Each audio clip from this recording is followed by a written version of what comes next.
Look, I really want to talk to all of you. Yes, I'm here to review a lot of tech, a lot of devices, but sometimes I think you and I should have a conversation also. The conversation is this. Suppose it's been proven now that people don't buy ugly gadgets, right? So therefore, it means that every single device you buy, whether it is a phone or an MP3 player or a laptop or a printer or a tablet, must be fabulously good looking, right? What's the premium you'd pay if you move from fabulously good looking to fashion designer good looking? I don't think many people will pay too much.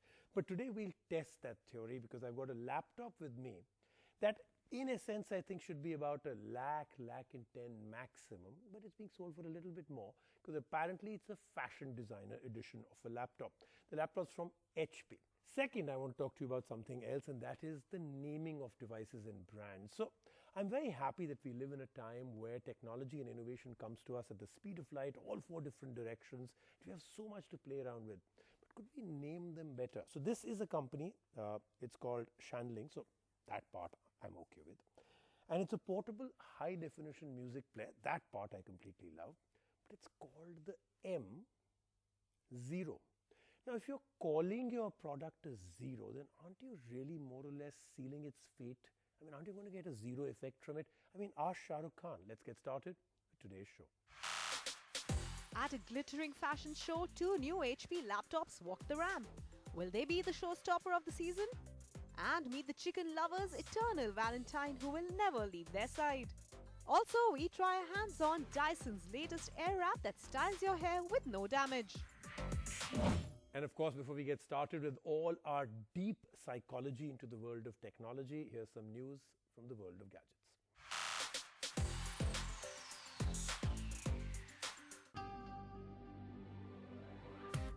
A rugged tablet which can withstand extreme situations, the Samsung Galaxy Tab Active 2 has been launched in India, and its USP is its durability.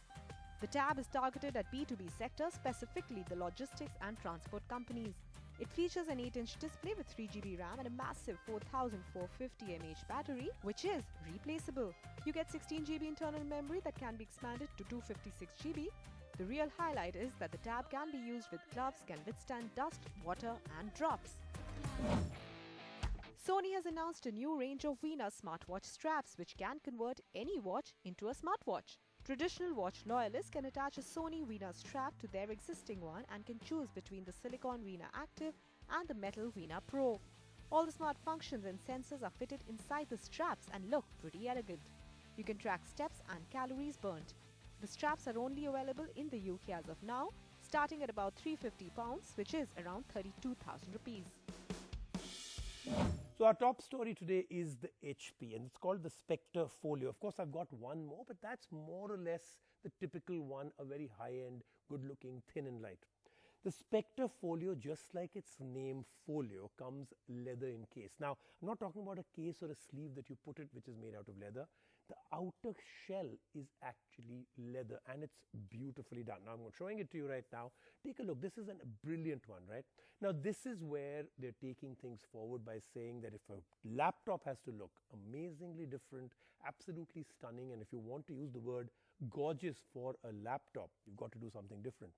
And how do you launch something like this? You get designers like Shantanu and Nikhil who do a fashion show to launch these devices because they are inspired by these devices. Of course, that's a stretch of imagination, but that's the general play. But then eventually you come down to what's inside the laptop and what's the premium you're going to pay for the outside look. So let's take a look at the laptop first. When we come back, I'll give you some of my own opinion. Anything from geometrical patterns to Cleopatra could inspire fashion. And increasingly, technology has become a source of inspiration for the runway. Keeping this in mind, at a recent event in New Delhi, HP launched their two new laptops amidst a fashion show by East designers Shantanu Nikhil. Blending craftsmanship with tech, the designers gave an exclusive peek at their collection, inspired by HP's premium notebook range.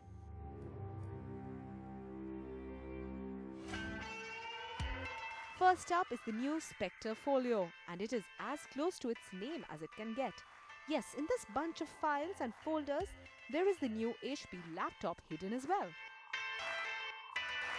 Wrapped in a leather casing, the laptop is extremely well designed and screams premium.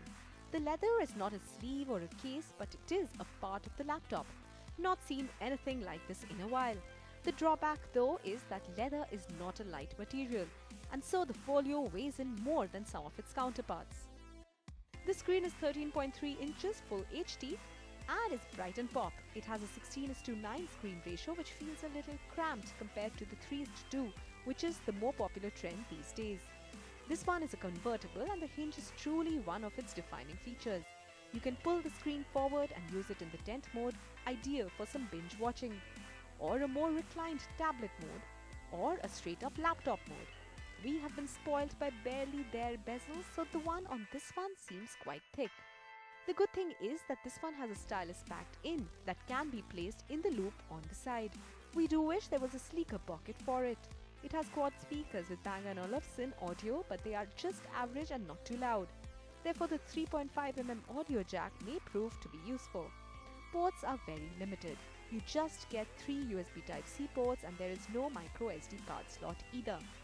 It is powered by Intel Core i7 chipset and has 16GB RAM with 256GB storage. For a premium device like this, a dual-core processor seems like a misfit. So we do not recommend it for gaming or heavy photo or video editing. The Spectre Folio is priced very high at about 2 lakh rupees. Then there's the Spectre X360 13-inch 2019 variant. The convertible takes forward the legacy of the premium and well-crafted X360 series by HP. The body has a dual tone and we have the blue color, which is striking and looks good. It is not really a delicate darling and weighs in at about 1.32 kgs. We have the higher end variant with Intel i7 processor, 16GB RAM and 512GB storage, and it runs on the Windows 10 Pro OS. There's also the Intel i5 version with 8GB RAM and 256GB storage. This one is more generous with ports and has a USB Type-A port, 2 Type-C ports, a 3.5mm audio jack and a card reader as well. It has a fingerprint scanner as well and facial recognition with Windows Hello Login. So we have a technology called SureView, which ensures that your screen is only visible to you and not to somebody who's sitting next to you in a flight or in a restaurant. So that's very, very valuable feature. We also have a mechanical switch by which you can actually switch off the webcam on the notebook so nobody can hack your webcam, which is a concern a lot of people have. And we also have security at the BIOS level, which really makes this device very, very secure against any potential hacking. This one is priced at about 1,70,000 rupees, while the lower end version is for 1,40,000 rupees.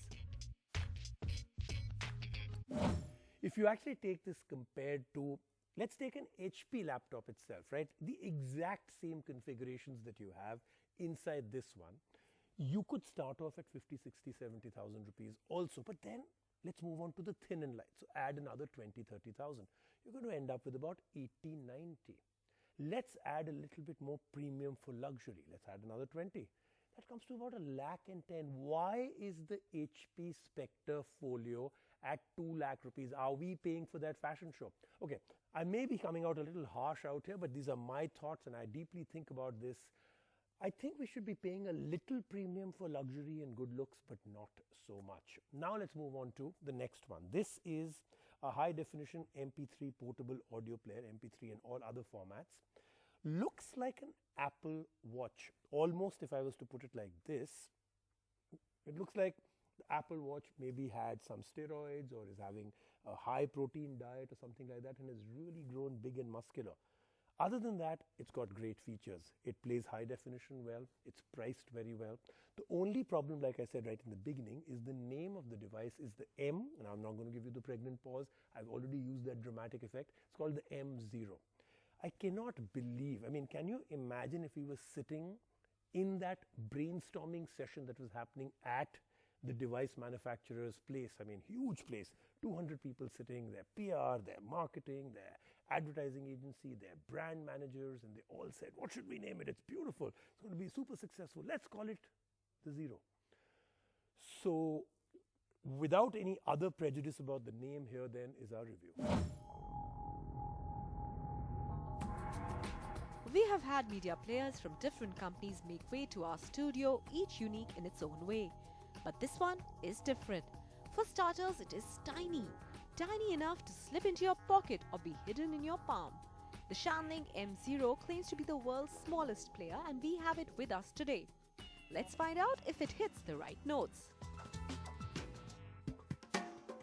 Weighing under 40 grams, this portable music player measures just about 4 by 4.5 centimeters.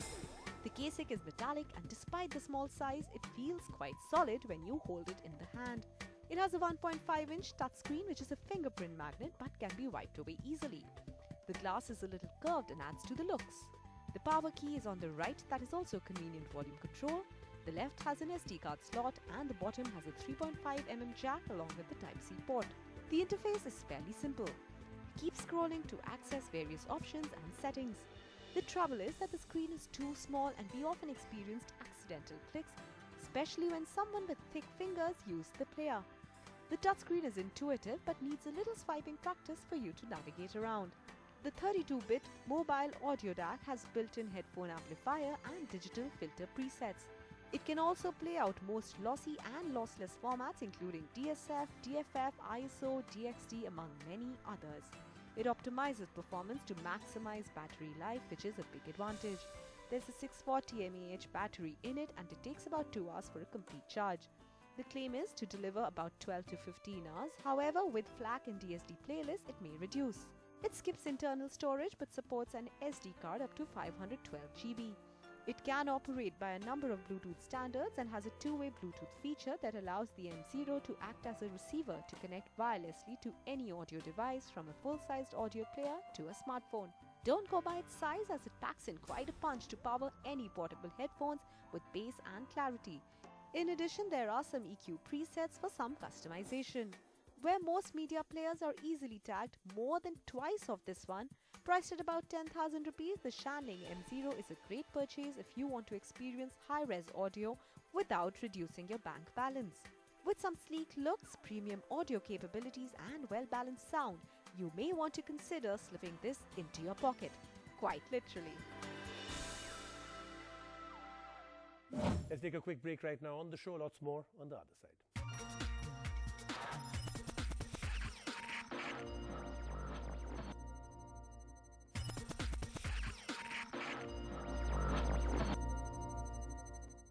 And now, of course, we move on to wrap up other things around. This is the Dyson Airwrap. Now, if you see, my hair is looking really beautiful today. Little curl, but natural, right? I mean, it's curling at all the right places naturally. That's not because I use the Dyson, it's because I need a haircut.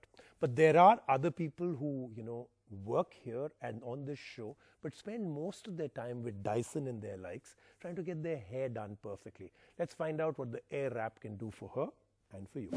Yes, Rajiv, I have got some tech with a little bit of difference and a little bit of pampering as well. Now, I know that you really wanted to review this product, but of course, for obvious reasons, you couldn't. So, I've got the Dyson Airwrap with me. Now, this is essentially a hair styling product, but it does not use heat to style your hair, but actually uses air. So, how does it work? What's the process like? How easy it is? I'll tell you all about it, and I've got a personal stylist to tell me about it. The Airwrap comes with a range of attachments and accessories. You could buy them all or select the ones according to your hair type, which would be a personal recommendation as it brings down the cost considerably. Your hair has to be slightly damp before you begin styling. Looking at my hair texture and requirements, the stylist suggested the firm smoothing brush to smoothen it out.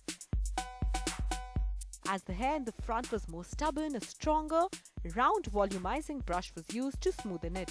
There are two sizes of barrels that are used to make the curls, larger or small depending on what you prefer. Now is when the Dyson tech comes in. The Airwrap has the V9 digital motor which spins to create high pressure at the top of the barrel, resulting in the Coanda effect, according to which, when high-speed air flows across a surface, due to difference in pressure, the airflow attaches itself to the surface. So when the high-velocity air dispersed out of the 6 slots, hair wraps around the barrel and curls to style. This helps give natural curls and prevents extreme damage due to excessive heat with most curling tongs. There are buttons to switch it on or off, to change the fan speed and to change the temperature of the air. In a few minutes, the stylist had completed half my look. Well, now as you can see, I'm halfway done. This side is all done and this side is yet to be done. So now I'm going to try this on my own. Whether it's easy or difficult for me to use the Airwrap and get used to all the different kind of accessories, and let's see whether I get the right kind of waves on this side of my hair. Since it was my first time with the Airwrap, it took me a little while to get used to it. At first I struggled a little and my curls didn't seem to come out the same way as the stylist had done it. But after some time with it and some personal training, I did manage my way through it and got the Hollywood waves that I wanted and got the complete look. As my hair is thick with a heavy texture, I managed to achieve the desired result. Since they are very natural curls, they will stay for just a few hours, or you could use hairspray to make them last longer. However, the Airwrap may not work on all hair types. Thin and straight hair or treated and smoothened hair may find it troublesome to get the waves. Moreover, the Airwrap is super expensive. It starts at about 35,000 rupees and the complete set with all the accessories will set you back by about 40,000 rupees. So even if the Dyson Airwrap helps you get the look that you want, would your bank balance be okay parting with all that money? Well, you decide. It's obviously my day of raving and ranting, so may I just say that there is one overall millennial type of acronym that I hate from the depths of my heart. It's called BAE. Nothing can ever screw with my mind more than people who call their loved ones BAE. BAE as in before anyone else. There are others, but if you really look at it in terms of Urban Dictionary, this is the number one. Before anyone else is BAE. I mean, what happened to all the others? I mean, even those were cringeworthy, the babies and the sweetos. But BAE, you want to call another human being BAE? And then KFC actually went ahead and did it to a very cool piece of technology. So again, don't like the name BAE, love the device. Those who are mending a broken heart or are without their BAE in the most romantic month of the year, KFC has a buddy for you that will never leave your side. A bot, a BAE and your eternal Valentine. Meet the KFC Bucket Babe. But first a disclaimer. This story is meant for those who love meats and devour some fried chicken. Sorry vegetarians, we promise to bring you a Shakahari story next time. With hearts for eyes, a head full of chicken and hands loaded with food, this BAE would certainly come before anyone else. The robot charges using its proprietary charger and takes about 2 hours for a complete charge. Power it on and the bot is free to move around. According to your preference, you can switch between the male and female voice. The Bucket Babe can get you all mushy with some sweet nothings. Love you, bucket loads. You have the secret recipe to my heart. It also has tiny speakers built in and can sync to your phone to play music. The Bucket Babe comes with an IR remote and it has sensors in it. With the sensors, it can follow you wherever you go. The trouble is the sensor has to be very close to it. A little too close for comfort, honestly. It is ideally designed for indoor use and is able to stray along only on smooth surfaces. So we took it indoors to meet our colleagues who did not seem to mind biting into some finger-licking good chicken.